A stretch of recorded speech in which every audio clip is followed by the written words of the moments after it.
Good morning, I'm Fréderic Saint-Jean, Position Product Manager for France.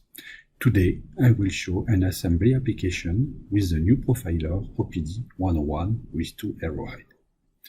Correct assembly is only with one single filter and one single membrane. Setting with 2 ROI is done. And one single pieces of each gives 100% matching value and a passed status.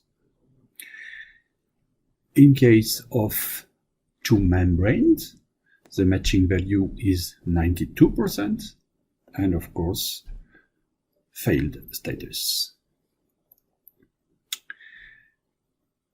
If there is 2 filters, the matching value is 94% and of course also a failed status.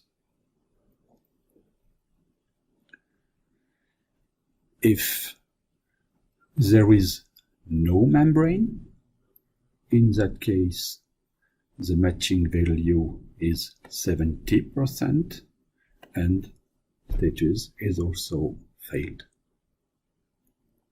And the last case, if there is no filter, in that case the matching value is 87% and the status is also failed. Thanks to the time-of-flight technology and its 2 ROI, the OPD 101 is a robust solver for this double-piece assembly quality control application.